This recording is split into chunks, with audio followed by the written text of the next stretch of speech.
Toppers already motivated हैं, लेकिन उनको मोटिवेट और होना है कहाँ जाने के लिए?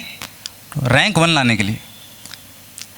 जो नॉन टॉपर्स हैं उनको ये समझना है कि अपन भी टॉपर बन सकते हैं। जैसे रवि बोल रहा था कि देवेंद्र से ज़्यादा मार्क्स ले आया, देवेंद्र हमेशा से टॉपर था हमारा। ऐसे एक और भी छोटा सा किस्सा है कि देवेंद्र हमेशा से टॉपर था कि इतना सबको पता था कि कोई बोलेगा किसके सबसे ज़्यादा मार्क्स आए, तो देवेंद्र के। तो एक बार मैथ्स का एग्ज़ाम था, तो सर आके बोले कि ऐसे कॉपी दिखाने से पहले बोलते हैं कि चलो बताओ किसके सबसे ज़्यादा मार्क्स आए, तो क्लास चलने लगी देवेंद्र देवेंद्र देवेंद्र। बट एक्चुअली सबसे ज़्यादा मेरे मार्क्स थे, तो मेरे 99 थे, उसके 97 थे।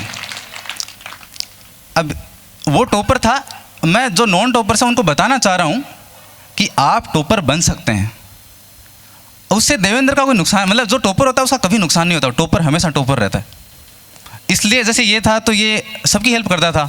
जो टॉपर्स हैं उनसे भी मैं एक रिक्वेस्ट करूँगा कि जो आपके जो साथी हैं उनको आप हमेशा गाइड करिए, क्योंकि आपका जो कंपटीशन है आपके यहाँ बैठे उनसे नहीं है। जो बाकी कोचिंग में बैठे हैं, कोटा सीकर अलग अलग जगह, उनसे कॉम्पीट करना है अपने को। तो अपने जो साथी हैं उनका आपको सहयोग करना है, जो नॉन टॉपर्स हैं उनको भी टॉपर बनाना है, अपने को सबको एक साथ ऊपर चलना है। अब मैं आपको बताता हूँ कि ज़िंदगी में समस्याएं सबकी आती हैं और आती ही रहेंगी, अभी भी आती हैं। तो आपको उनसे लड़ना है किस तरीके से कि मैं सबसे पहले 2011 में जब मैं पास आउट हुआ, उसके बाद मैंने भी कोचिंग की है। तो आईआईटी की मैंने कोचिंग की, मेरा आईआईटी में सिलेक्शन हुआ। ये एक चीज़ है जो फाइनेंशियल कंडीशन, स्ट्रेस को ऊपर कैसे उठना है। तो आप इस तरीके से मत सोचिए, एक बार आप आ गए कोचिंग में, उसके बाद में हर एक बच्चा वही शब्द सुनता है जो बाकी लोग सुनते हैं। जो टीचर पढ़ाएगा सबको सेम पढ़ाएगा, तो सब अब ऊपर आ सकते हैं, अब सब बराबर हैं।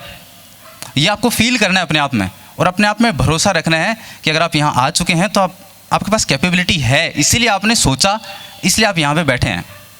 उसके बाद जब मैं आईआईटी गया तो अगेन वहाँ पे प्रॉब्लम आ गई कि फर्स्ट ईयर में नंबर ही नहीं आ रहे थे। यहाँ पे बहुत सारे बच्चे होंगे जिनको लगता है कि उनके नंबर नहीं आ रहे हैं। लगता है क्या किसी को? जो ट्राई कर रहे हैं पर नहीं आ रहे हैं। कितने लोगों को लगता है कि उनके नंबर नहीं आ रहे हैं? हाथ खड़ा करना। बहुत सारे हैं। तो नंबर नहीं आ रहे हैं, जितना आपको लगता है उतना नहीं आ रहे हैं। नंबर तो आ ही रहे हैं कुछ ना कुछ। तो उसका क्या करना है कि मेरे को भी यही था कि मेरे नहीं आ रहे थे, मतलब वहाँ पे 10 की स्कोर होता है, आउट ऑफ 10 मेरे 5.5 आए पहले सेमेस्टर में। सेकंड वाले मेरे को आए 5.1, टोटल मेरा हो गया 5.3।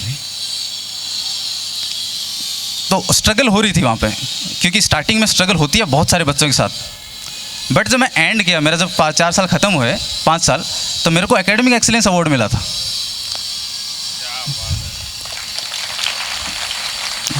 तो जिन बच्चों को लगता है कि उनके नंबर नहीं आ रहे हैं, वो भी जब यहाँ से निकलेंगे उस दिन सबसे ऊपर आ सकते हैं।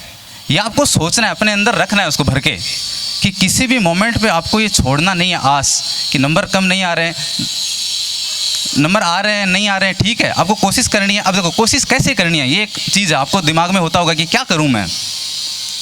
तो आपको ये छांटना है, आपको फाइंड आउट करना है कि कहाँ पे नंबर नहीं आ रहे हैं। ऐसा नहीं होता है कि आपको सारे टॉपिक्स में नंबर नहीं आते हैं, ऐसा नहीं होता होगा। तो जिन टॉपिक्स में नंबर नहीं आते हैं उनको छांटो। अब उसमें आपको 2 चीज़ें मैं आपको बताऊंगा। पहला है कि आपके रूल हैं 50, 30, 20। तो पहली बार जब आप पढ़ेंगे तो आपको थ्योरी सिर्फ टाइम, अच्छा ये 50, 30, 20 किस चीज़ का है? टाइम का, टाइम मैनेजमेंट का बता रहा हूँ आपको। आपको लगता होगा कि आपका टाइम भी कम पड़ रहा है, लगता है क्या किसी को कि आपके बहुत टाइम कम पड़ रहा है, इतना सिलेबस है, कैसे करें। और अगर एक बार पढ़ भी लिया तो फिर कई बार याद नहीं होता है, और पढ़ने के बाद में भी नंबर नहीं आते हैं। ऐसा भी होता होगा, ये सबके साथ होता है। तो 50, 30, 20 आपका टाइम है कि आपके पास, मान लो कि एक टॉपिक को पढ़ने के लिए 100 मिनट हैं, तो आप उसमें से 50 मिनट में थ्योरी पढ़ेंगे। ऐसा नहीं कि 100 मिनट में पूरी में थ्योरी पढ़ेंगे। उसके बाद में 30 मिनट्स आप क्वेश्चन सॉल्व करने में लगाएंगे। अब बाकी जो बच गए 20 मिनट्स, उन 20 मिनट्स में आप वापस थ्योरी पढ़ेंगे। जब आप क्वेश्चन करते हैं तो आपके सामने बहुत सारी समस्याएं आती हैं। आपको तो लगता था पहले कि आपको आता है, बट सोल्व करने के तो नहीं आया। तो फिर से आपको थ्योरी पढ़नी है, उन क्वेश्चंस को रिलेट करना है उन एक दूसरी चीज़ों से। ये आपका फर्स्ट रिवीजन की बता रहा हूँ मैं। एक बार आपने ये कर लिया, आपको लगे कॉन्फिडेंस आएगा, जब टेस्ट देंगे तो फिर से नंबर नहीं आएंगे। तो आपको सेकंड रिवीजन करना है। सेकंड रिवीजन जब आप करेंगे तो आप इस बार 50 मिनट्स नहीं देंगे थ्योरी में, इस बार आप 20 मिनट्स देंगे बस, क्योंकि थ्योरी आपने ऑलरेडी पढ़ रखी है 2 बार। अब जो पढ़ेंगे तो 20-30 मिनट्स में थ्योरी पढ़ेंगे, पर 50 जो मिनट्स हैं आपको क्वेश्चन सोल्व करने में करनी है। जो सेकंड टाइम रिवीजन है आप इतना कर लीजिए, आपको लगता होगा कि क्वेश्चंस नंबर नहीं आ रहे हैं, अब ये करके तो देखिए, आपके नंबर आना पड़ेगा। मतलब नंबर क्या है, क्वेश्चंस जो बनाते हैं ये टीचर्स वो उन्हीं किताबों में से बनाते हैं, जो नीट का एग्ज़ाम होगा उसमें भी वहीं से ही आएंगे।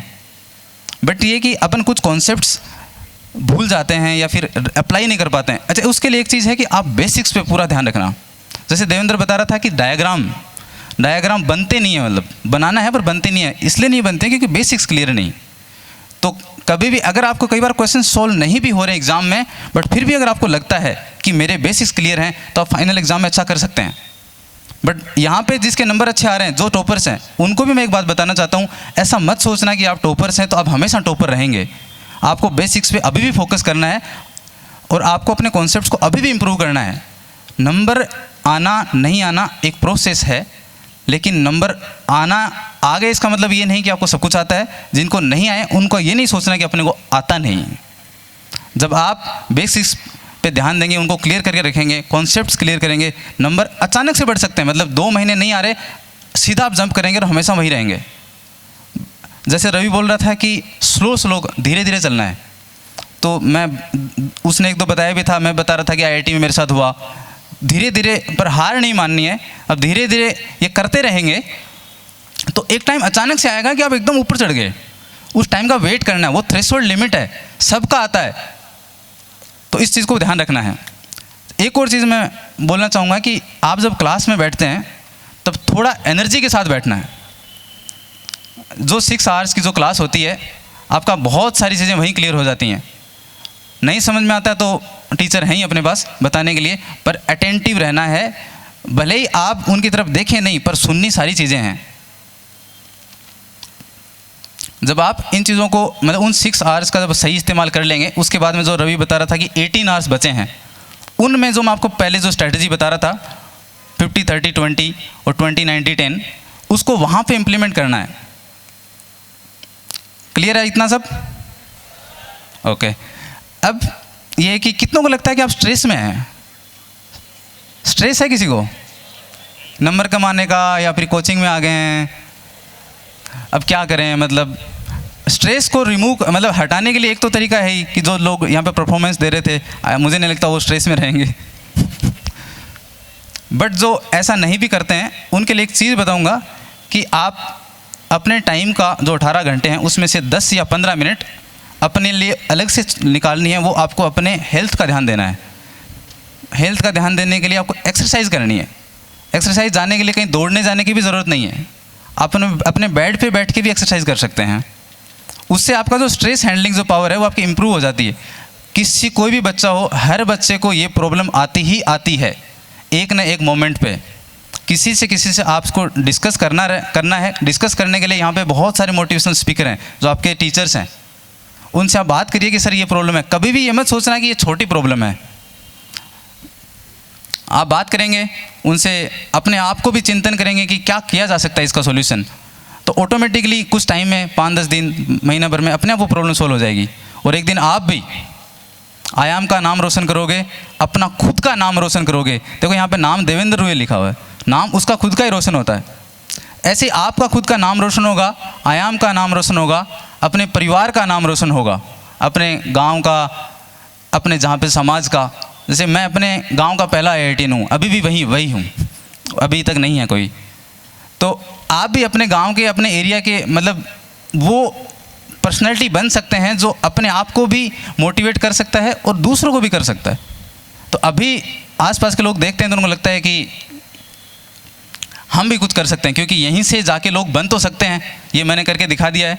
ऐसे बहुत सारे लोग आपके भी जीवन में होंगे, बस उनको ऐसे नज़र में रखना है कि अगर वो कर सकते हैं तो मैं भी कर सकता हूँ। अपने जो टॉपर्स हैं उनको ध्यान में रखना है कि अगर वो टॉपर बन सकते हैं तो मैं भी बन सकता हूँ। सच में बन सकते हो आप। तो एक बार और मैं ये बोलूँगा, अपने खुद के लिए एक बार और तालियां बजाइए। और इस विश्वास के साथ एक दिन अपने को बहुत अच्छा करना है। Thank you.